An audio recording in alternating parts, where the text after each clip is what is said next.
All right, today we are out with my little Wiemeraner. Just going on a little hike through the trees here. And if you notice, I'm using one of these flexi leads.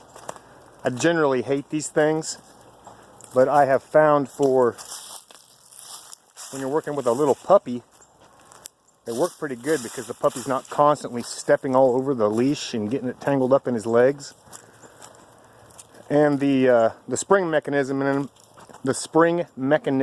in them has just enough tension that once they learn the general rules of walking on a leash, just that little bit of tension that the spring allows is just enough to kind of get their attention.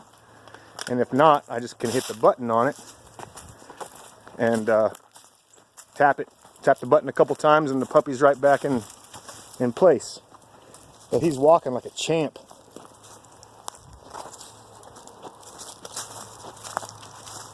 If he starts to get too far out ahead of me, he found something. If he starts to get too far out ahead of me, come on. You got a stick, huh? Or is that a leaf?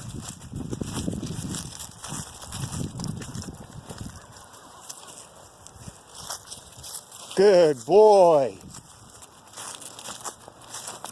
See what I mean? That spring in this thing gives him just enough information there to let him know that he needs to come the other direction. Come on. Good boy.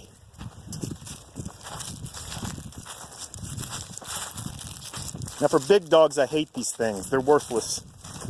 But for the puppies, they're pretty good, I think, because like I said, they always keep the leash up and down on the puppy instead of him stepping over it all the time. And then that distracts the puppy too much when the leash is getting tangled up in his feet. Good boy.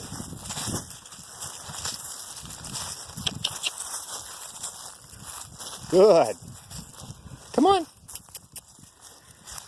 And especially for recall, it just retracts back in there and you don't have a bunch of line left over.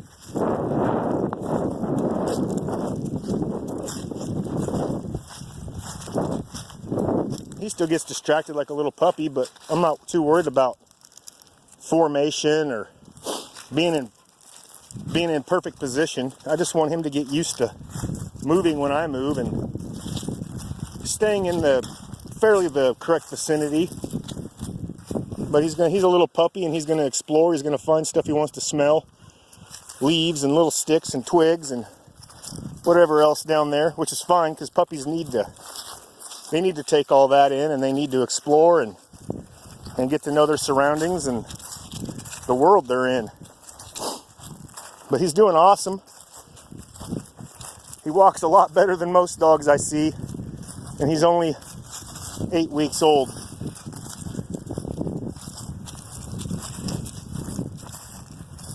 It's the cutest little thing you've ever seen, really. Sit. Good boy. Come on.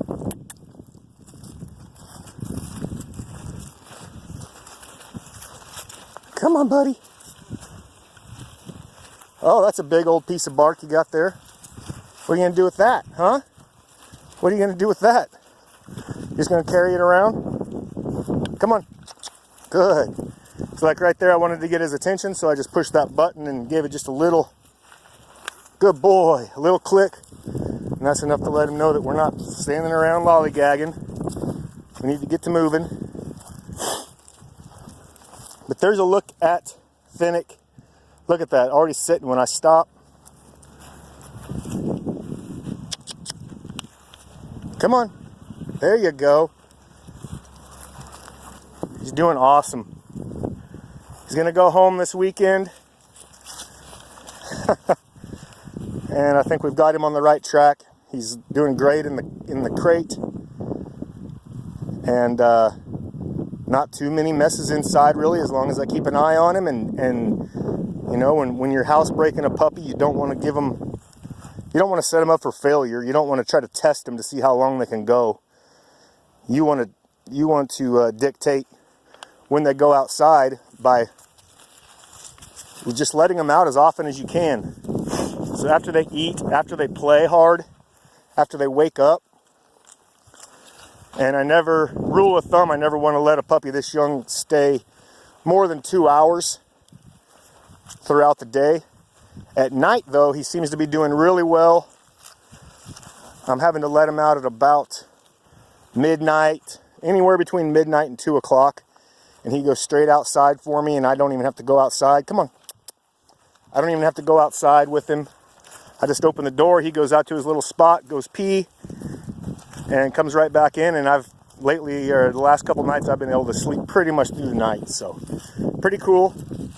And there's another little look at my Wiemeraner puppy. Come on, buddy. Nope. Oh, you got another one. Let's go. Good boys. Good boys. Alrighty. We'll see you later. Toodles.